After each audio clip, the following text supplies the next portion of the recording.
Star उत्सव पर देखिए आपके चहीते शोज अब से डीडी फ्री डिश पर।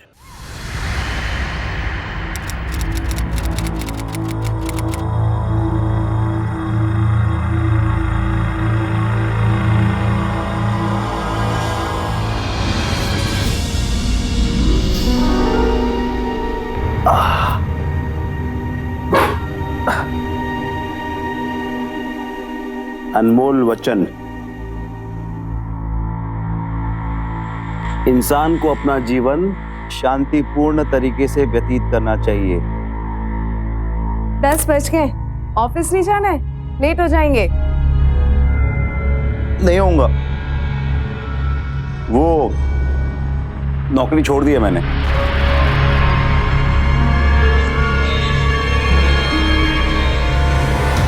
ये लीजिए आपका टिफिन। ला चलो। क्या गज्जू, आज ऑफिस नहीं जा रहे क्या?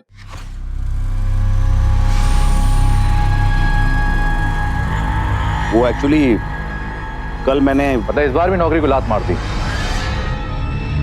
गज्जू तुम साल में 8 महीने घर पे बैठे रहते हो, बचे 4 महीने, 10 नौकरी छोड़ चुका। ऐसा कब तक चलेगा? भाई साहब, मुझे भी कोई नौकरी छोड़ने का शौक नहीं है, और इस बार तो मेरी कोई गलती भी नहीं थी। वो मेरा बॉस ही बड़ा बदतमीज है।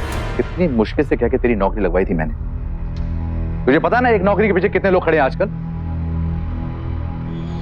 और तूने नौकरी छोड़ दी। भाई साहब तो आप दोनों शांति से बात करो, नहीं तो फिर से तुम दोनों में झगड़ा शुरू हो जाएगा। मां सुन लो, आज के बाद मैं इसकी कोई सिफारिश नहीं करने वाला। बस नौकरी ढूंढेगा तो हकीकत पता चलेगी।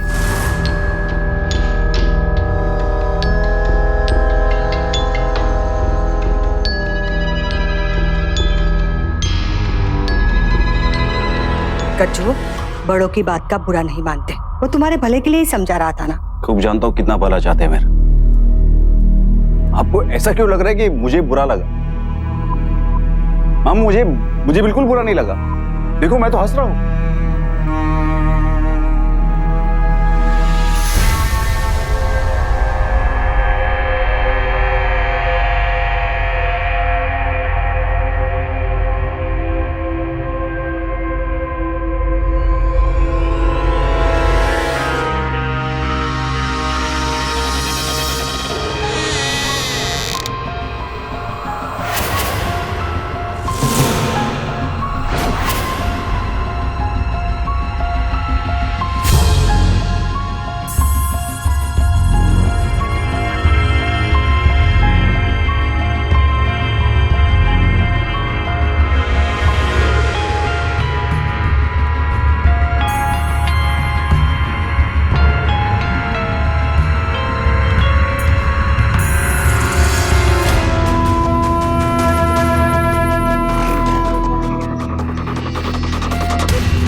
ओए लच्छे, अभी तक सफाई चल रही है तेरी? चढ़ अभी, जा डाला बंद कर पीछे। खाना खाने के लिए चाहिए बस तुम लोगों को। ओए लच्छो, जल्दी करो। जल्दी कर।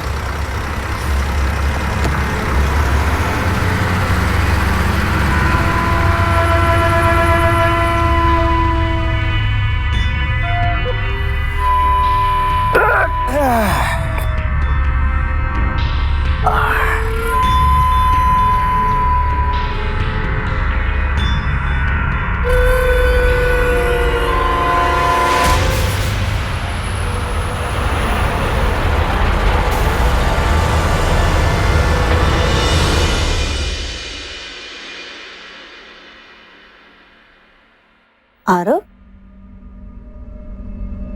आरव कहाँ गए? आदित्य, ये लो तुम्हारा टिफिन। भाभी अरे भैया, मैंने सुना आपने फिर से जॉब छोड़ दी। तेरी जॉब तो नहीं छूटी है ना? हाँ, अपना काम कर। अरे भैया, आप तो बुरा मान गए, मैं तो बस ऐसे ही कह रहा था। वैसे भैया, जॉब में क्या रखा हुआ है? मैं तो कह रहा हूँ कोई बिजनेस कर लेना चाहिए, मजा आएगा। कोमल, आरव तुम्हारे पास है क्या? नहीं भाभी, कहीं माँ जी के पास तो नहीं? माँ जी, माँ जी, माँ जी, आरव आपके कमरे में है क्या? नहीं तो क्या? तो मेरे आरव को कौन लेके गया? जब मैं सोई थी तब मेरे पास में ही था, और जब उठी तब नहीं था वहाँ। मेरा आरव नहीं मिल रहा है। मैं जब घर आ रहा था तो भिखारिन घर से बाहर जा रही थी। क्या? माँ, कहीं वो भिखारिन तो आरव को। आरव, आरव! भाभी भाभी, आप रुकिए, मैं देखता हूँ। मैं अपने भतीजे को कुछ नहीं होने दूंगा। आदि, तू संभालिए। हाँ भैया। आरव, बाबू, ऐसे कैसे बेहोश की तरह सो रही थी? नाक के नीचे से बच्चा चला गया और तुम्हें पता ही नहीं चला?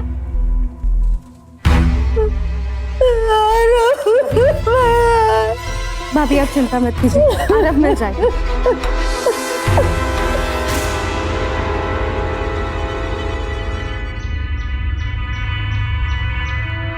चाय पिलाई।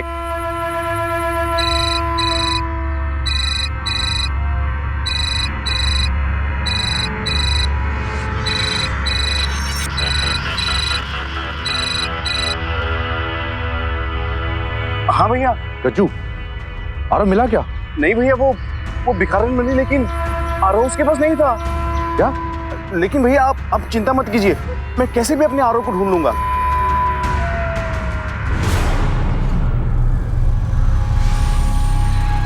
बड़ा आया, 10,000 की जॉब दिला के एहसान झाड़ रहा था। सिंचाई हुई कि नहीं? मैं तो बोलना।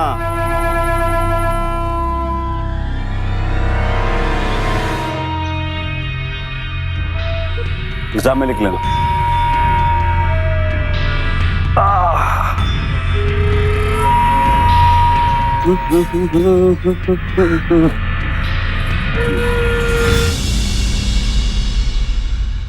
जिस इंसान की बुद्धि भ्रष्ट हो गई हो, उसे सही गलत का कुछ ज्ञान ही नहीं रहता।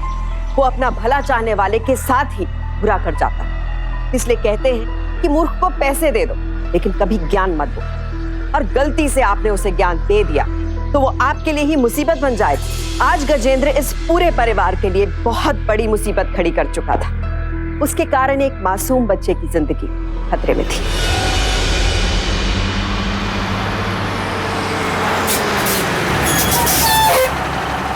जाओ, गाड़ी खाली करना।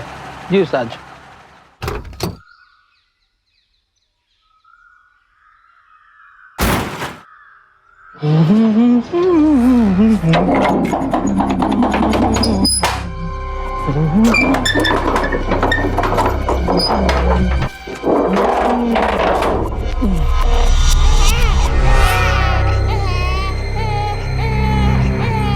उस्ताद, क्या हुआ?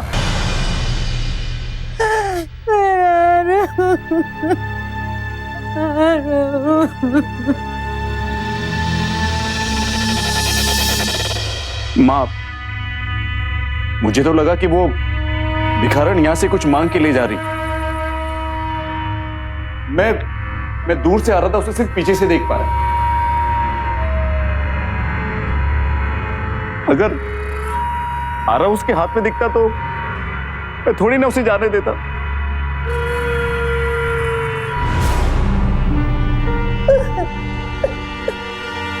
भाभी, भाभी, आरव, आरव,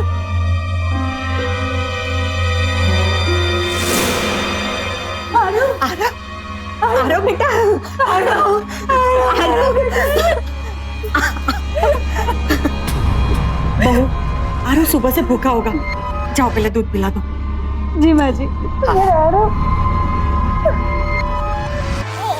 भैया, आरव कहाँ मिला आपको? मैं पुलिस स्टेशन गया था, वहां मुझे पता चला एक टेम्पो वालों को यश के टेम्पो में मिला। और भैया, उसे तो एक भिखारन ले गई थी, फिर वो टेम्पो में कैसे मिला? वो हो सकता है मैं भिखारन के पीछे गया तो वो उसने डर के टेम्पो में रख दिया होगा। हाँ भैया, शायद से हो सकता है।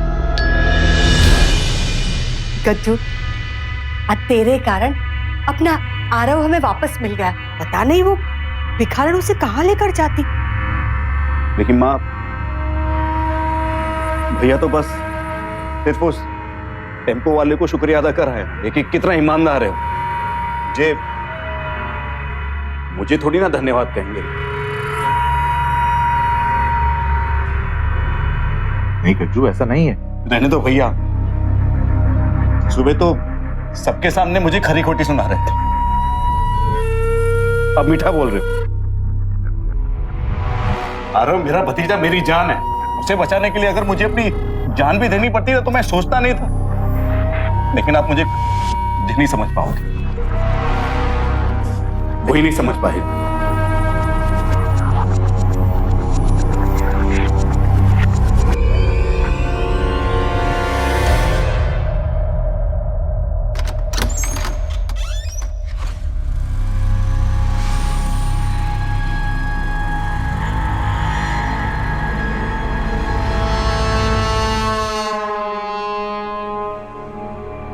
आज आपने सच में बहुत बड़ा काम किया। लेकिन भैया ये बात कहाँ समझ पाए? आप ऐसे क्यों कह रहे हैं? वो भी तो आपसे कितना प्यार करते हैं। कोमल, कोमल तुम बहुत भोली हो, तुम उन्हें जानती नहीं हो। सुबह कैसे बोल रहे थे कि जॉब ढूंढना बहुत मुश्किल है, लेकिन बच्चे को ढूंढने में सबकी जान निकल गई। अगर मैं नहीं होता ना तो अपने आरव को भी भिखारी बना दिया था उस औरत ने। गज्जू, कोमल, बाहर आ जाओ। देखो तुम्हारे जीजी और जीजा जी आए हैं। लीजिए। ये लीजिए, लो बेटा। पायल, तुम ना दरवाजा बंद रखा करो। क्या है ना माँ, आजकल किसी का भरोसा नहीं कर सकते ना। अरे भाई छोड़ो ये सब। वो कहते हैं ना कि अंत भला तो सब भला। अब सब कुछ ठीक हो गया तो फिर क्यों? बिल्कुल सही कहा जीजा जी आपने। अरे आइए साले साहब। कैसे दीदी? बिल्कुल ठीक है। नमस्ते दीदी। सुना है फिर से नौकरी छोड़ दी? ये नौकरी छोड़ने का कोई वर्ल्ड रिकॉर्ड बना रहे हो क्या?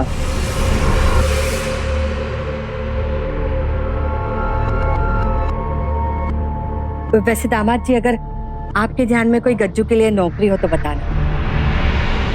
अरे माँ जी, नौकरी तो है मेरी कंपनी में, इंश्योरेंस एजेंट की।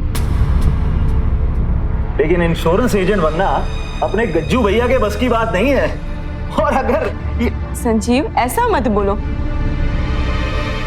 अरे तुम्हारे भैया अगर इंश्योरेंस एजेंट बन गए ना तो पॉलिसी बेचने के लिए पता क्या करेंगे? सामने वाले का गला दबा लेंगे और बोलेंगे पॉलिसी ले लो, वरना मरने के बाद तुम्हारे बीवी बच्चों का क्या होगा? वैसे माँ जी, अगर आप कहो तो कोमल को मैं इंश्योरेंस एजेंट बनवा सकता हूँ। ऑफिस आने का भी कोई झंझट नहीं और घर बैठे ये क्लाइंट बना लेगी। क्यों कोमल? अरे जीजा जी, पहले गज्जू से तो पूछ लीजिए, उसे कोई प्रॉब्लम तो नहीं? भैया मुझे क्या प्रॉब्लम हो सकती है? जो कोमल को सही लगे।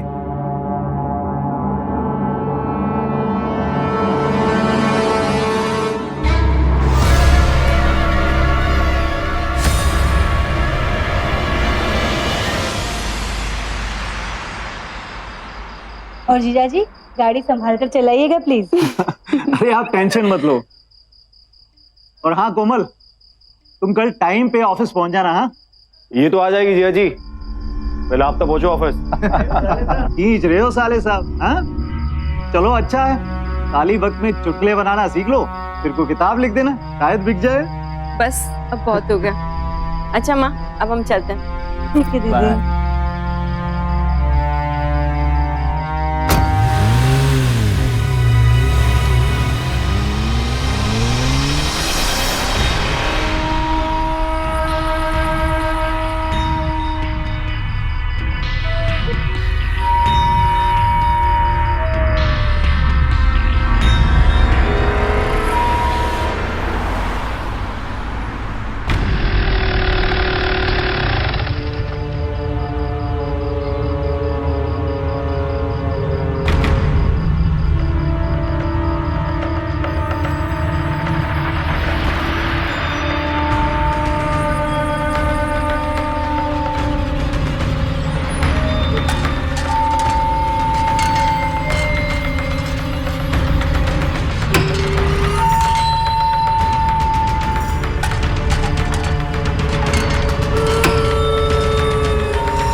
चलो तुम्हें हॉस्पिटल ड्रॉप कर देता हूँ। ठीक है।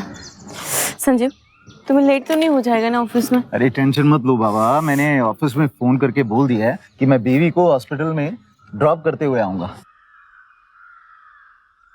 अब बैठ जाओगी ना? हाँ। चलो।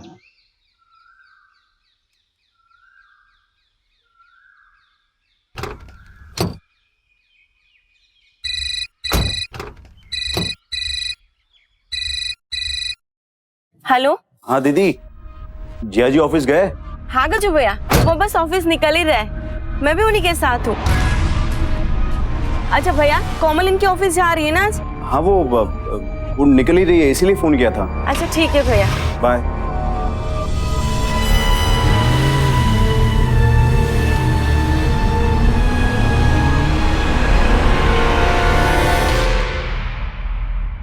अच्छा माँ जी, मैं चलती हूँ। हाँ, खूब तरक्की करो। भाभी bye. Bye. All the best भाभी। Thank you. सुनिए, आप मुझे जीजा जी के ऑफिस छोड़ देंगे? हाँ क्यों नहीं। क्या बात है, आप कुछ परेशान लग रहे हैं। नहीं नहीं, ऐसी कोई बात नहीं है, चलो।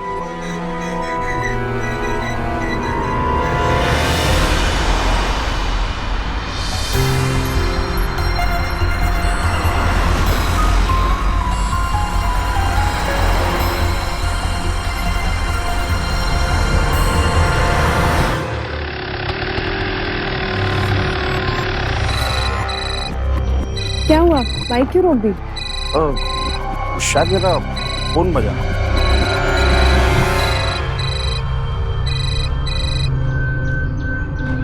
हाँ दीदी।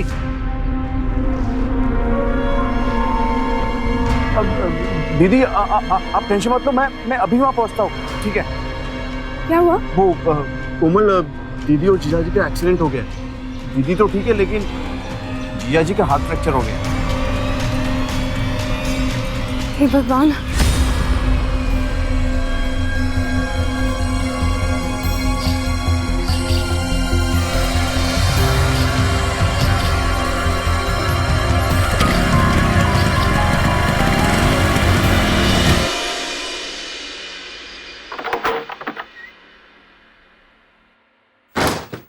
कोमल, क्या सोच रही हो?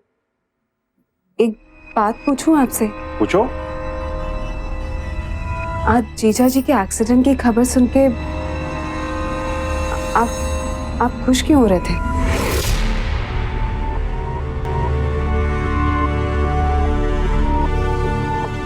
क्या आपको ये बात अच्छी नहीं लगी कि वो मुझे जॉब ऑफर कर रहे हैं? अरे कोमल, मुझे क्या प्रॉब्लम हो सकती? अगर तुम्हें जॉब करना अच्छा लग रहा है तो इसमें मुझे क्या आपत्ति है? पति हूं तुम्हारा, तुम्हारी खुशी में मेरी खुशी है। लेकिन ये जीजाजी जो है ना, ये कल इनडायरेक्टली मुझे जताने की कोशिश कर रहे थे कि बेटा बीवी की कमाई पे जी ले, देख कैसा लगता है। ऐसा लग रहा था जैसे मेरे मुंह पे तमाचा मार रहे। ऐसी कोई बात नहीं है, आप जीजा जी को गलत समझ रहे हैं। कोमल कोमल, तुम बहुत भोली हो, तुम लोगों को समझ नहीं सकती। मैं सब जानता हूँ इन लोग मेरे बारे में क्या सोचते हैं। लेकिन आप मेरी बात। बस मुझे इस टॉपिक पर और ज्यादा बात नहीं करनी। हम हमेशा घर के बाहर के लोगों से सावधान रहते हैं, लेकिन कभी कोई ये नहीं सोचता कि खतरा घर के अंदर भी हो सकता है। हम आपको अपने परिवार के सदस्यों पर शक करने के लिए नहीं कह रहे हैं, लेकिन जब घर में कोई ऐसा सदस्य हो जो एक सही बात का भी गलत मतलब निकाल लेता, ये पहला संकेत है कि वो सदस्य परिवार के बाकी लोगों के लिए खतरा बन सकता है। पहले एक मासूम बच्चे को खतरे में डाला और आज अपने जीजा, बहन और उसके होने वाले बच्चे की जान लेने की कोशिश की। ये सब गजेंद्र की साजिश का शिकार होने से बच गए थे, लेकिन हर बार किस्मत साथ नहीं देती।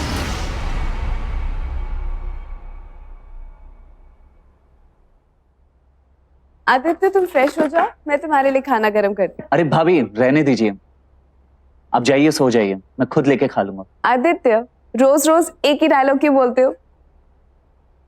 रुको। अच्छा भाभी, एक मिनट, खाना छोड़िए, पहले यहाँ पे आइए, देखिए मैं क्या लाया हूँ। साड़ियाँ? जी हाँ, माँ के लिए खरीदी है, परसों उनका जन्मदिन है ना, तो हम तीनों भाइयों की तरफ से 3 साड़ियां उन्हें गिफ्ट करके सरप्राइज देंगे, बहुत अच्छा आइडिया है। अरे वाह, ये तो बहुत सुंदर है। है ना?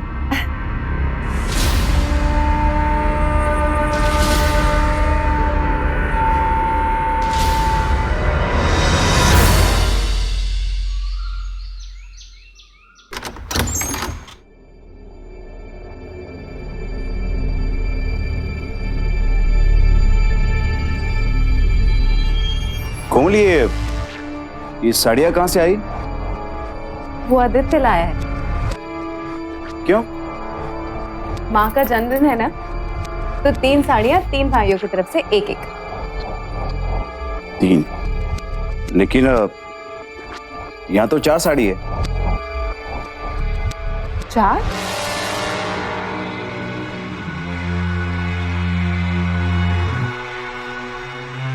शायद दुकानदार ने गलती से दे दी होगी। हाँ, यह हो सकता है कि एक तुम्हारे लिए लाया हो। मेरे लिए लाता तो बताता ना। अब वो उठेगा ना तो मैं पूछती हूँ। ठीक।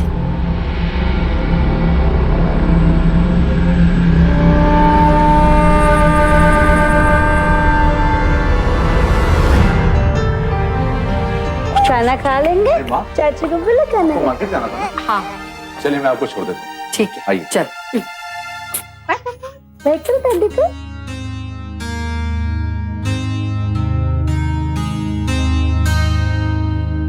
आदित्य, तुम्हारी कॉफी। थैंक यू भाभी। अच्छा सुनो, कल जो तुम साड़ियाँ लाए थे वो 3 नहीं 4 है।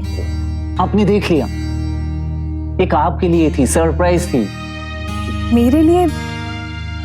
आदित्य, वो बहुत महंगी साड़ियाँ है, मैं नहीं ले सकती।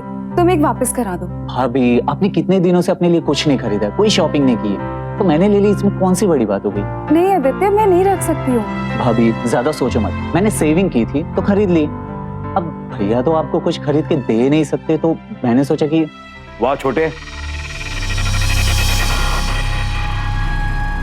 अरे भैया वो, चतुर हो गया तू आजकल। अरे नहीं भैया, बस वो मैं भाभी के लिए साड़ी लाया है ना? हाँ तो कोमल रख लो ना। अब ये कोई गैर तो है नहीं, देवर है तुम्हारा, इसका पूरा हक बनता है तुम्हें देने का। देखा भाभी, अब तो भैया ने भी कह दिया, प्लीज रख लो ना, प्लीज रख लो। अच्छा ठीक है, रख लेती हूँ। अब आपके लिए कॉफी लेकर आऊं? ठीक। मैं आती हूँ। थैंक्स भैया।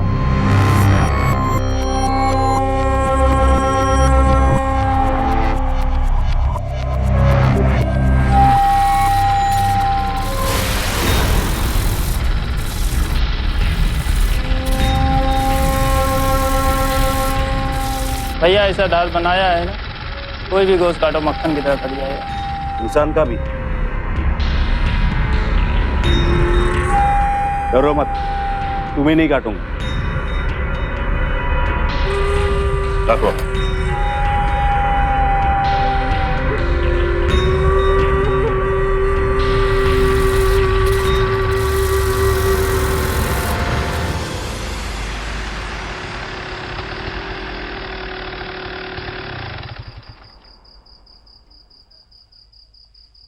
अरे भैया, आप इतनी देर तक? वादी क्या ना कि आ जाना, अब दारू पीने का मन कर रहा था। मैंने पूरी तैयारी करके रखी है, सिर्फ तेरा इंतजार था। क्या बात कर रहे हो भैया? हाँ ठीक है भैया, चलिए।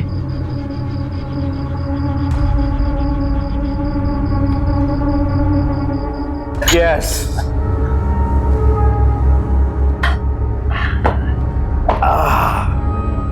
सच को वादी, भाई हो तो तेरे जैसा हो, वरना ना। भैया आपको चढ़ गई है, तभी दिल का गुबार निकल रहा है। अरे प्यार ने।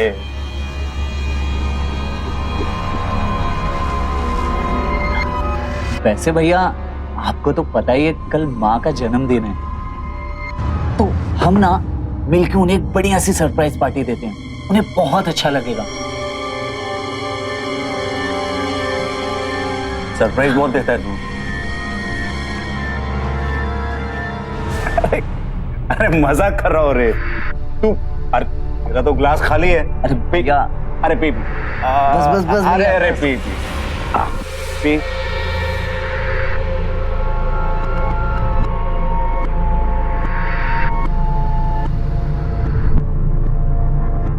अच्छा एक बात बता, तेरी तो इतनी अच्छी जॉब है, अच्छे पैसे कमाता है, शादी क्यों नहीं करता? अब लो भैया, इसमें भी मेरी गलती। अब माँ कोई अच्छी लड़की नहीं ढूंढ पा रही है तो अब मैं क्या कर सकता हूँ? कैसी लड़की चाहिए तुझे? सच कहूँ तो भैया एकदम कोमल भाभी जैसी, जो पढ़ी लिखी हो, अच्छी हो, जो मुझे समझ सके। सच में भैया भाभी बहुत अच्छी है।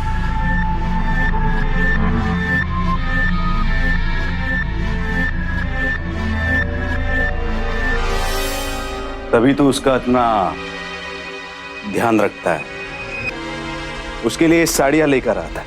तुझे क्या लगता है मैं अपनी बीवी के लिए साड़ियां नहीं ला सकता? भैया आप गलत समझ रहे हैं, ऐसी कोई बात नहीं है। मुझे लग रहा है मुझे चढ़ गई।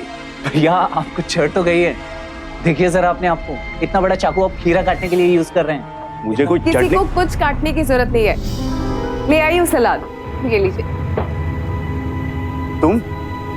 अरे भैया मैंने भाभी को मैसेज कर दिया था कि हम बाहर पी रहे हैं, तो एटलीस्ट कुछ हमारे लिए खाने के लिए लेके आई, तो भाभी लेकर आ गई। जैसे आप दोनों को इस तरह साथ देख के बहुत अच्छा लग रहा है, लेकिन लिमिट में पीजिएगा।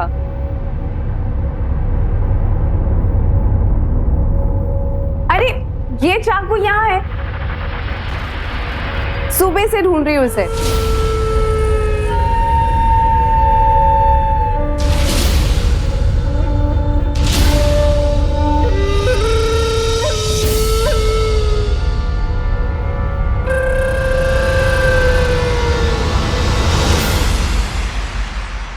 बेटा पापा ऑफिस जा रहे हैं, जाए? हाँ हाँ जाओ, अभी तो आराम से जाओ। आरव जब 1-2 साल का हो जाएगा तब तुम्हें जाने नहीं देगा।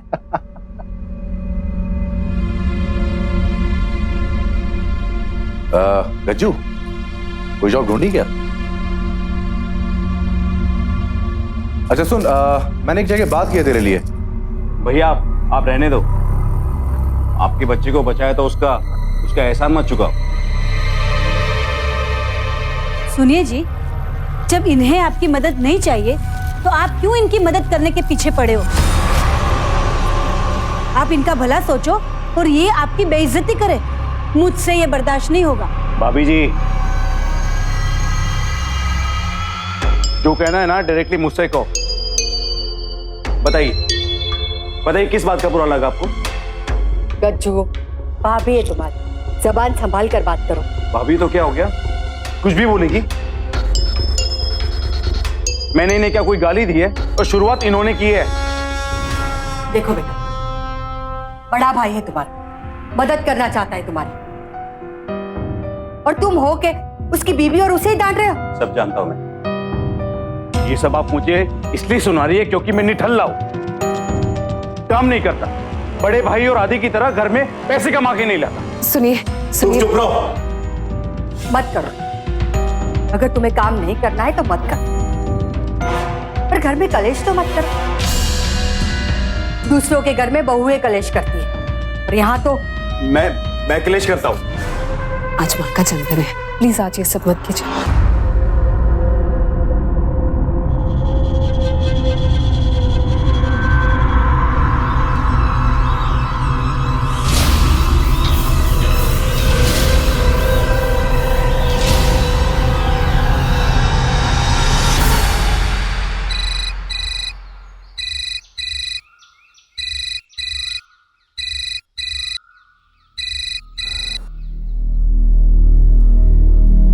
मुझे नहीं मनाना कोई जन्मदिन, मना कर दो दामाद जी और रोशनी को कि यहाँ ना आए। माँ, गज्जू भैया की बात का बुरा मत माना करो, उनकी तो आदत है ऐसा करना। रोशनी दीदी भी आएगी और जीजा जी भी, और आपका जन्मदिन हम सब मिलके बड़े ही प्यार से मनाएंगे। माँ प्लीज मान जाओ ना माँ जी,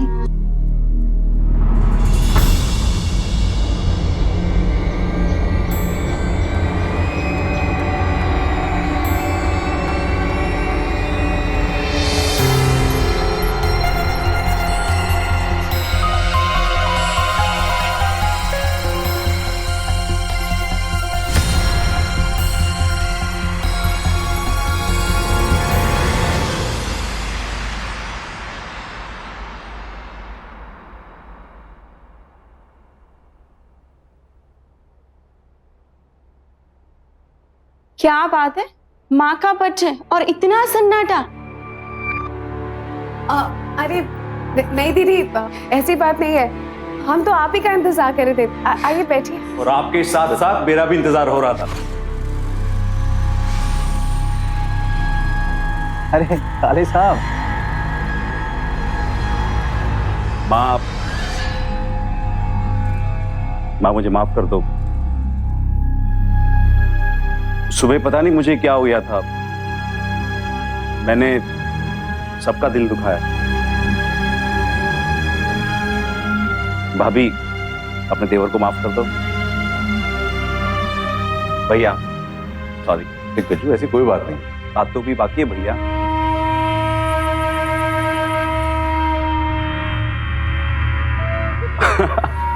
अरे मेरे कहने का मतलब था कि मैं माँ के लिए केक लाया हूं। क्या बात है भैया, लगता है आपका मूड पूरी तरह से अच्छा हो गया है। आदि, आज माँ का बर्थडे है, खुशी तो होगी ना? एग्जैक्टली। अरे कोमल, तुम जाओ अंदर से चाकू ले आओ। हाँ, अभी नहीं।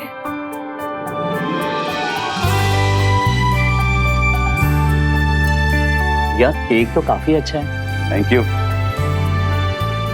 और जिया जी, हाथ का दर्द कम हुआ या अभी भी पेन किलर लेने पड़ रहा है? अब दर्द होगा तो पेन किलर तो लेना पड़ेगा ना साले साहब। हाँ? और नहीं लेने पड़ेंगे, वो आज मैं आपको एक संजीवनी बूटी दूंगा।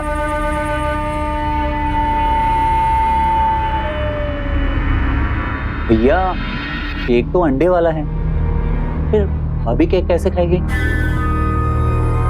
तेरी तरह मुझे भी है तेरी भाभी की फिक्र, इसीलिए मैं भाभी के लिए ये अलग से केक ले आया। नाइस।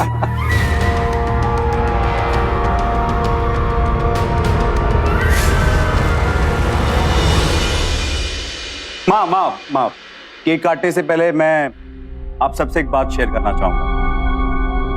आज मैंने जिंदगी में एक बात सीख ली है कि जिंदगी का कोई भरोसा नहीं है, आज है तो कल नहीं है। इसीलिए जितना भी जियो, जी भर के जियो। बस तू ऐसा रहे। चलो केक काटते हैं। हाँ। Happy birthday to you. Happy birthday dear mama. Happy birthday to you. आप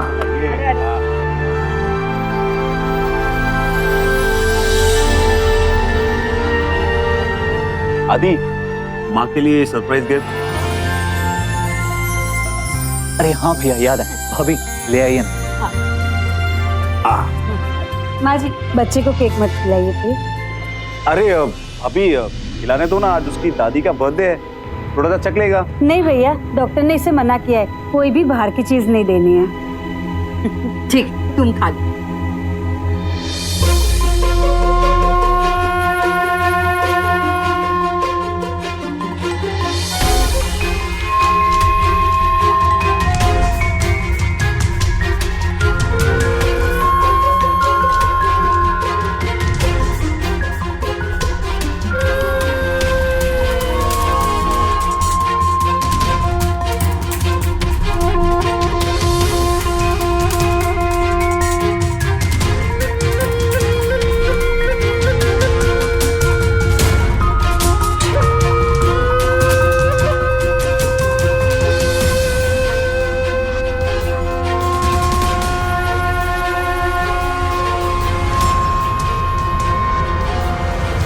सुनिए, ये लीजिए। माँ, ये साड़ी आपका बर्थडे गिफ्ट है, हम तीनों भाई की तरफ से। आदिला है आपका लाडला बेटा। मेरे लिए तुम सभी लाडले हो। कोमल, एक काम करो, हम सबका एक ग्रुप फोटो लो। ये फोटो एक यादगार फोटो बनेगी।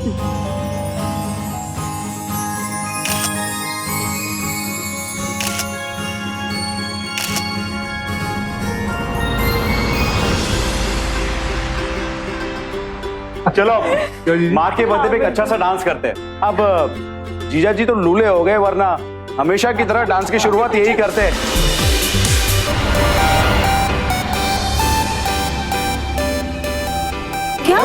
भैया भैया साले साहब आप तो डॉक्टर बन गए हैं। भैया की नर्स बता रही है कि इन्होंने कुछ गलत खा लिया है, जैसे कि जहर। क्या बकवास कर रहे हो? ये खुशी का माहौल है और तुम आपने भी तो वही खाया है और आप सभी ने भी।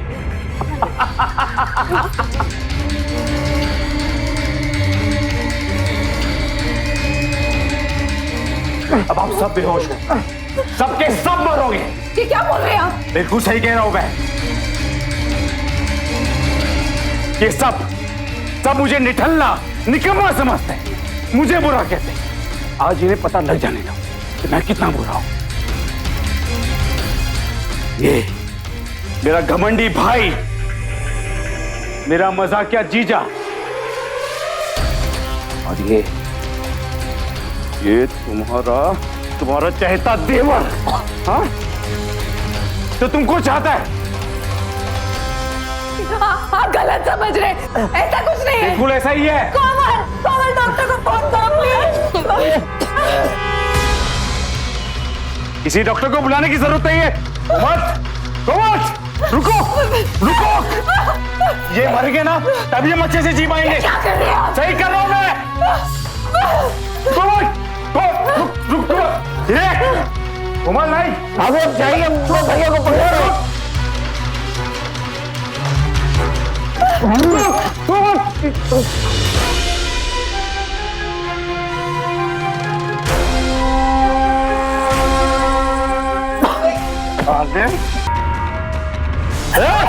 रुक जाओ, पकड़ लो इसे।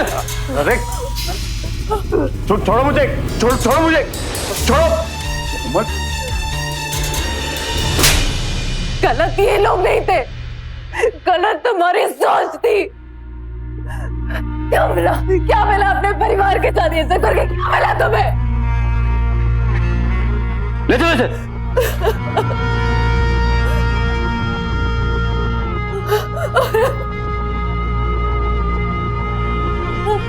हेलो, कंट्रोल रूम, यहाँ पे जल्दी से एम्बुलेंस भेजो। कहते हैं नेगेटिव माइंड ऐसा बॉम्ब है जो खुद के साथ साथ अपने पूरे परिवार को भी तबाह कर सकता है। आखिर कैसी हैवानियत करने की कोशिश की गई थी यहाँ, और क्यों? सिर्फ इसलिए क्योंकि परिवार के लोग भला चाहते थे और इसलिए कुछ कहते थे, समझाते थे। कोमल की कोशिशों के कारण आज इस परिवार के सभी लोगों की जिंदगी तो बच गई, लेकिन गजेंद्र के कारण उन सभी के दिलों में हमेशा के लिए एक ऐसा जख्म बन गया जो कभी मिट नहीं सकता। एक परिवार में जब सब मिलजुल कर एक साथ रहते हैं तो कई बार ऐसे मौके आते हैं जब एक दूसरे से कुछ मतभेद हो जाते हैं, लेकिन जब कोई अपनी नेगेटिव सोच के कारण इन छोटी छोटी बातों का बदला लेने लगे, साजिशें करने लगे, तो ऐसे सदस्यों से सावधान हो जाइए, क्योंकि सावधानी आपकी सुरक्षा आपकी।